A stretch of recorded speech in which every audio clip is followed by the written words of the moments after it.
Bertemu lagi dengan saya Pak Marinsan. Semangat ya pada hari ini. Saat ini kita akan membahas lanjutan dari magnet, yaitu induksi elektromagnetik. Karena pada video sebelumnya kita sudah membahas beberapa video tentang medan magnet. Saat ini kita akan membahas lanjutannya, yaitu induksi elektromagnetik. Induksi elektromagnet.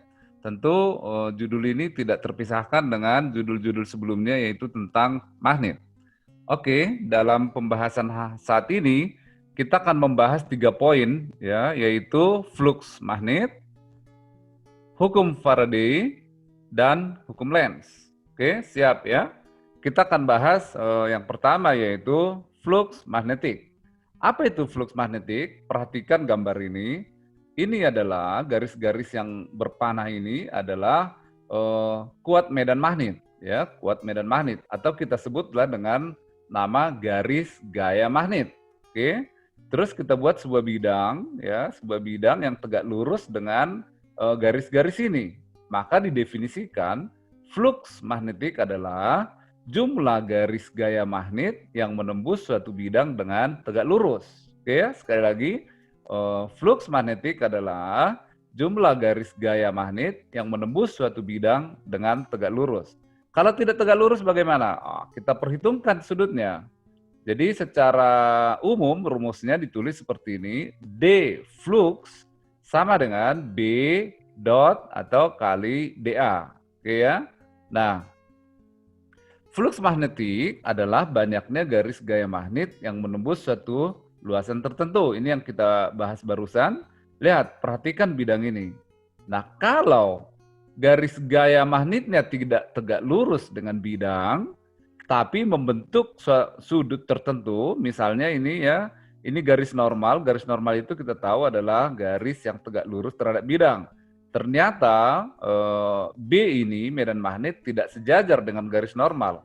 Artinya B-nya tidak tegak lurus dengan bidang. Sehingga rumusnya adalah, karena kita ambil yang tegak lurusnya, flux sama dengan B, kuat medan magnet, kali A, luas bidang, cos theta. Theta ini adalah sudut antara arah medan magnet dengan garis normal. Paham ya?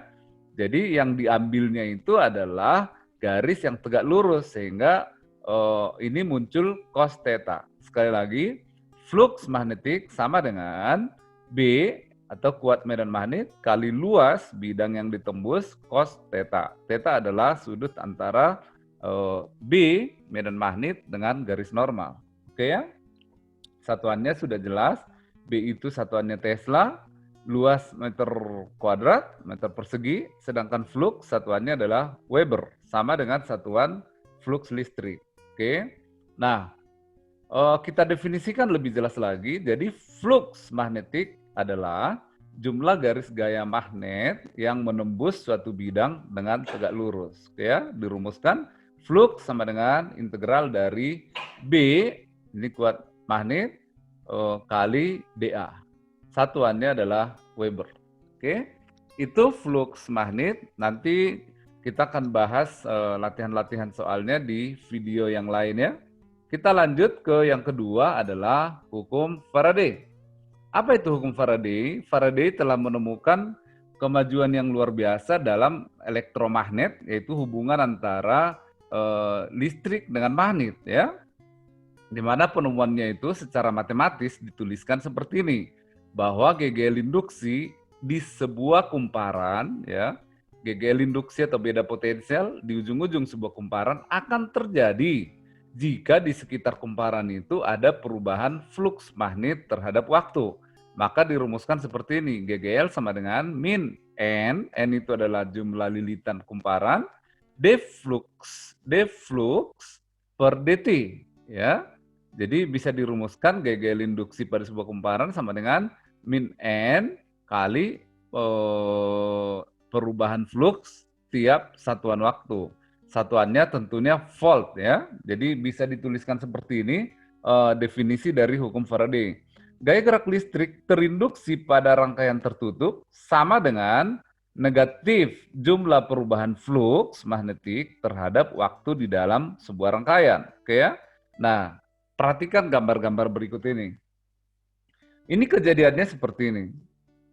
Sebuah kumparan solenoide ini ya dihubungkan ujung-ujungnya jadi menjadi rangkaian tertutup, dan di bawah ini kita lihat ada dihubungkan dengan galvanometer ya untuk mengukur arus listrik yang sangat kecil. Nah, ketika magnet batang ini digerakkan, didekatkan atau dijauhkan, digerakkan mendekati kumparan, ternyata terjadi arus listrik pada galvanometer ini. Nah, kalau didiamkan tidak terjadi. Kenapa? Memang ada medan magnet di sini, tapi tidak berubah, tidak terjadi arus listrik. Nah, dijelaskan lagi di gambar yang di kanan ini, lihat. Ketika magnet batang ini diam, sekalipun kuat medan magnetnya besar, tidak ada arus pada galvanometer. Artinya tidak menghasilkan gegel induksi di kumparan ini. Nah, tapi ketika magnet batang ini ditarik menjauh, artinya fluksnya jadi berkurang, ada arus, ya, arus. Kita lihat jarumnya mengarah ke kiri. Dan yang ketiga, ketika magnet batangnya didekatkan, artinya fluksnya membesar, berubah ke arah yang lebih besar, ada terjadi arus di galvanometer dan arahnya sebaliknya dari arah yang kejadian yang kedua tadi. Kalau di gambar kedua ini arusnya dari kanan ke kiri, di gambar ketiga ini arusnya dari kiri ke kanan. Jadi perubahan flux juga mempengaruhi arah arus yang terjadi pada kumparan. Oke, sekali lagi apa kesimpulannya? Pada sebuah kumparan tertutup akan terjadi arus listrik kalau di sekitarnya terjadi perubahan flux magnetik, ya. Paham ya? Nah,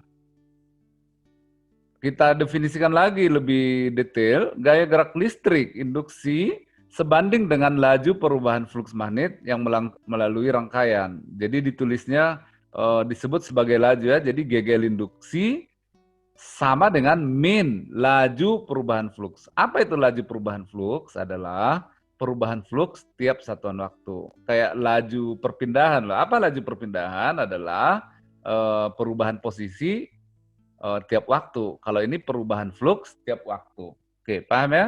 Dan satuannya adalah volt. Sekali lagi, berapa besar gegel induksi yang terjadi pada sebuah kumparan atau sebuah konduktor yang mengalami perubahan flux di sekitarnya adalah min perubahan flux per perubahan waktu. Oke? Nah, jadi untuk mengubah nilai gegel induksi itu apa aja yang dilakukan supaya gegelnya makin besar atau makin kecil? Yaitu yang pertama dengan mengubah besar medan magnet, oke ya. Yang kedua, ya ini mengubah besar medan magnet dengan cara yang tiga ini, memperbesar arus dalam lilitan, ya kalau medan magnetnya berasal dari sebuah lilitan ya. Terus menggerakkan magnet lebih cepat maksudnya atau lebih lambat. Menambah magnet, maksudnya memperbesar B atau memperkecil B. Jadi ada tiga cara ini ya, memperbanyak lilitan yang menghasilkan medan magnet, menggerakkan medan magnet, dan menambah besar medan magnetnya. Terus mengubah luas. Mengubah luas maksudnya mengubah ukuran rangkaian, mengubah ukuran penampang rangkaian, atau mengubah sudut antara rangkaian dan medan magnet. Jadi kalau kita lihat di generator misalnya mengubah sudut maksudnya sudut antara kumparan dengan medan magnetnya diubah, maka akan terjadi perubahan flux sehingga terjadilah gegel induksi. Oke, paham ya? Nah, lihat contoh ini. Oke. Kenapa terjadi lampunya menyala ketika diputar? Oke ya, jadi di dalam itu ada generator kecil, ini ada generator kecil ini di dalam. Dengan memutar putaran ini, maka ada di dalam magnet batang yang bergerak,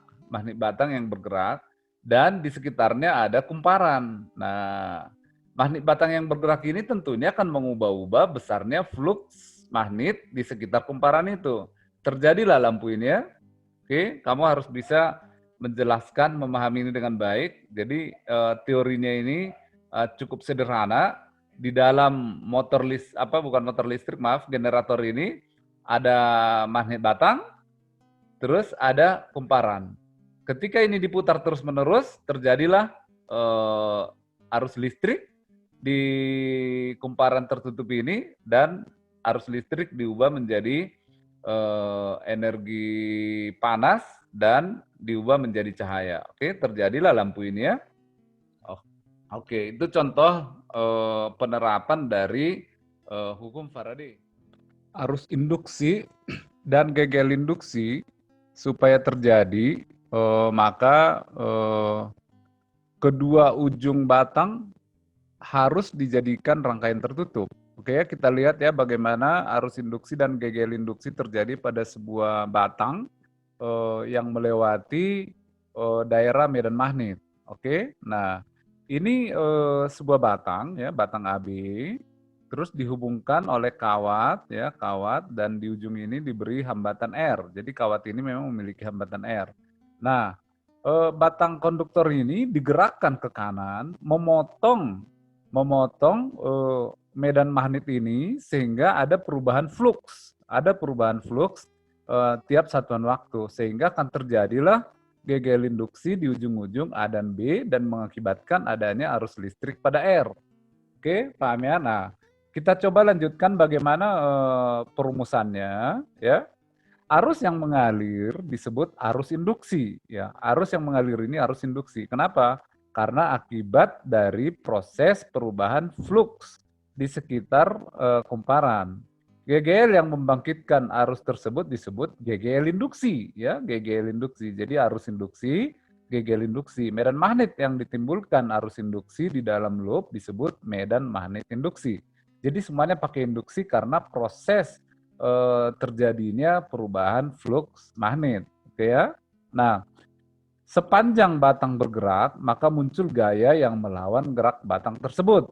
Jadi ketika ini kita gerakkan ke kanan, ada gaya lain yang melawan ke kiri ya. Nah, usaha untuk menggerakkan batang ini, itulah yang diubah menjadi energi listrik. Jadi sebenarnya proses terjadinya energi listrik itu adalah perubahan dari energi mekanik berubah menjadi energi listrik. Prosesnya adalah dengan hukum Faraday. Oke, paham ya? Jadi luar biasa ini pemahaman tentang arus induksi dan GGL induksi ini. Nah, kita lanjutkan. Nah, jika kecepatan batang konstan atau V, maka berlakulah ya ini gaya mekanik yang mendorong benda ini, ada gaya mekanik yang mendorong ke sana, dan ada gaya Lorentz yang melawan ke belakang ya. Jadi gaya mekanik dilawan oleh gaya Lorentz. Apa itu gaya Lorentz? BIL yang kita bahas minggu lalu ya. Gaya Lorentz adalah BIL.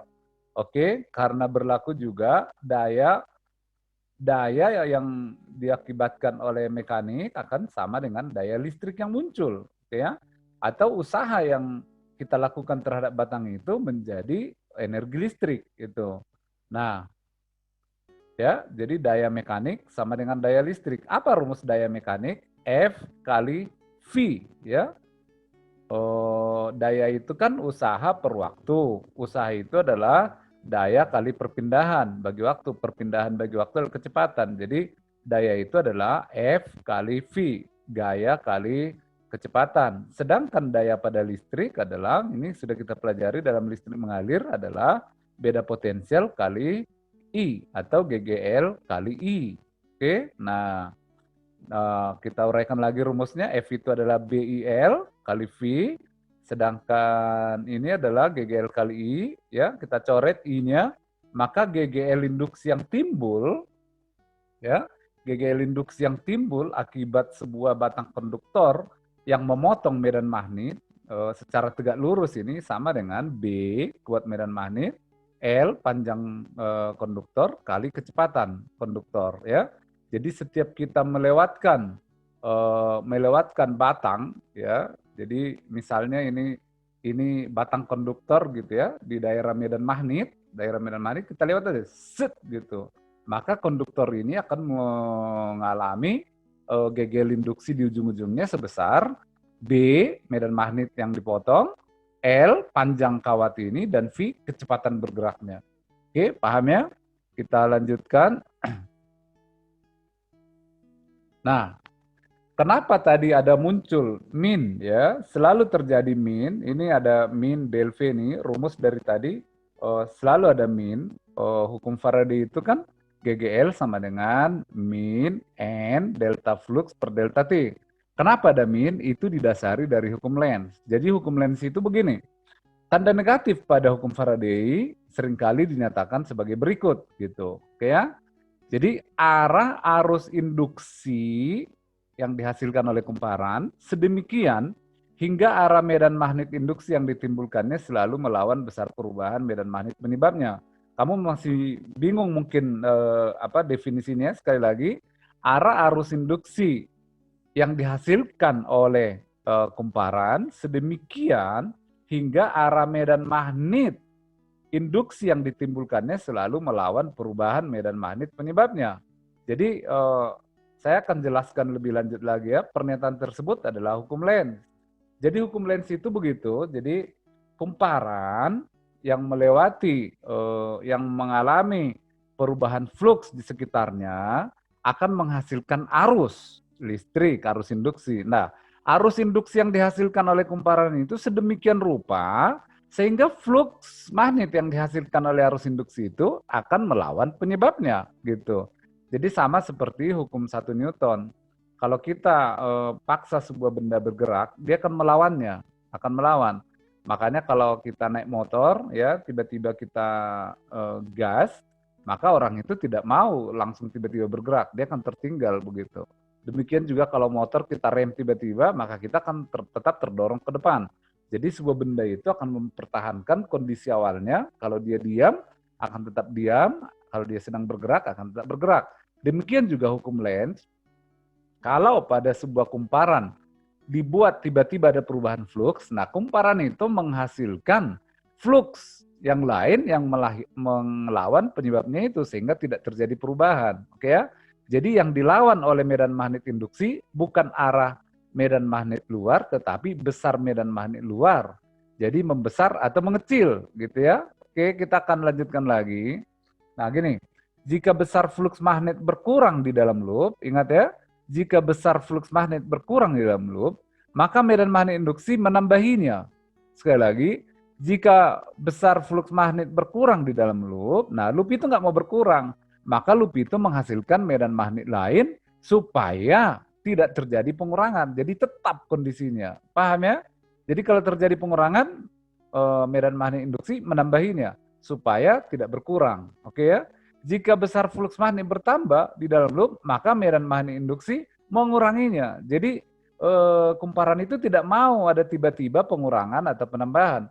Jika terjadi penambahan, maka kumparan akan menguranginya. Jika terjadi pengurangan, kumparan akan menambahinya. Sehingga flux di dalam kumparan itu tetap seperti awal. Oke ya, seperti hukum 1 Newton tadi ya. Jadi hukum Lenz adalah pernyataan keseimbangan alam semesta. Hukum kekekalan energi yang terjadi pada perubahan flux. Paham ya?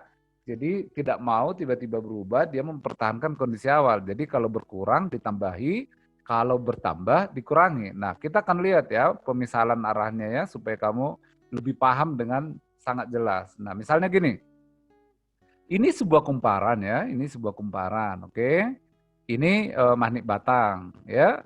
Terus magnet batang ini mendekati kumparan. Lihat, arah medan magnet ini tentu ke dalam kan. Arah medan magnet oleh magnet batang ini kan ke kanan kan. Nah, ketika terjadi perubahan magnet ke arah kanan, ya, terjadi perubahan magnet ke arah kanan, ingat, kumparan ini menghasilkan perubahan magnet ke arah kiri.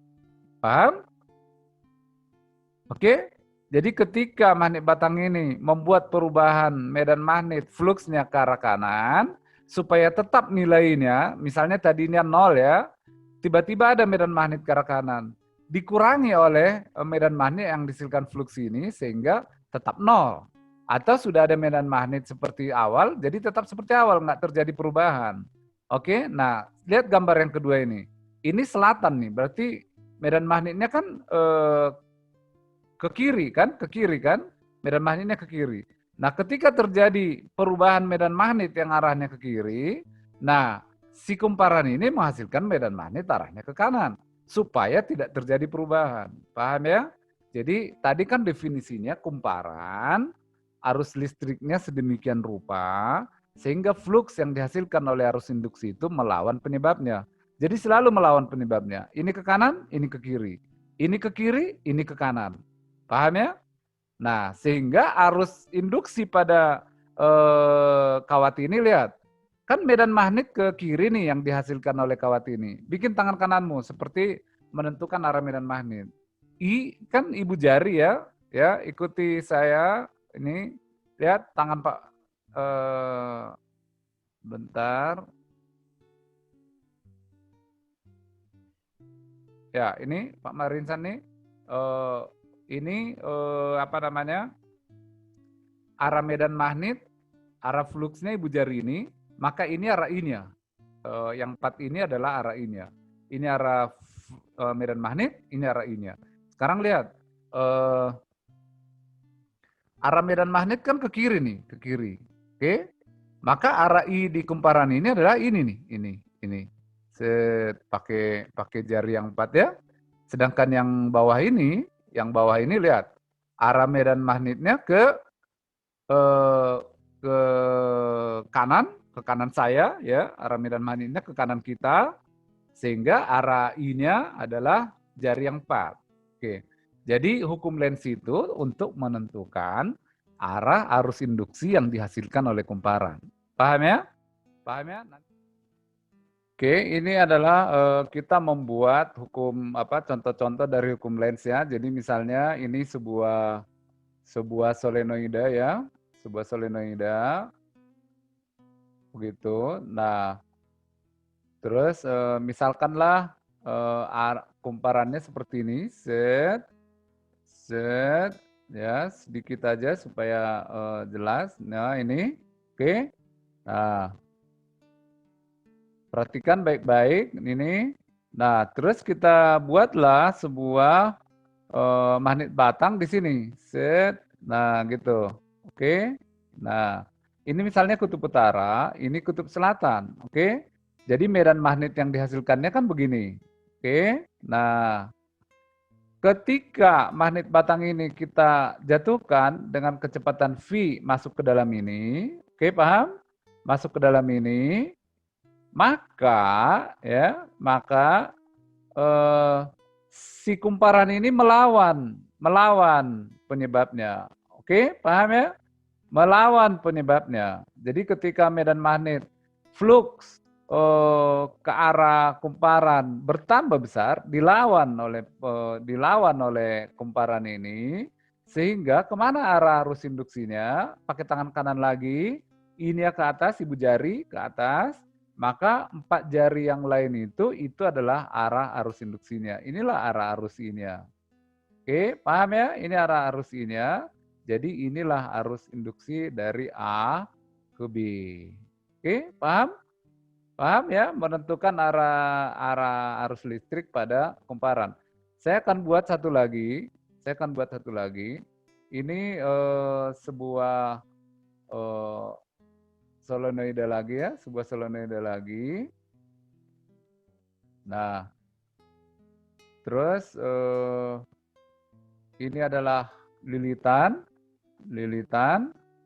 oke, lilitan.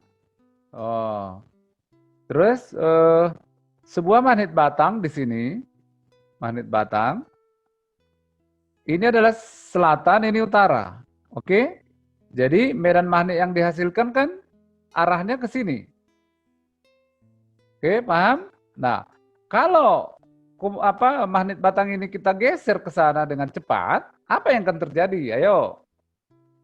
Jadi magnet batang ini kita geser ke kiri dengan cepat. Ingat, tadinya ada medan magnet yang arahnya ke kiri. Oke? Yang arahnya ke kiri. Tiba-tiba ini misalkanlah ini ada 2 ya arahnya ke kiri. Karena ini menjauh jadi tidak ada kan? Paham? Jadi tidak ada. Kumparan ini tidak mau jadi tidak ada.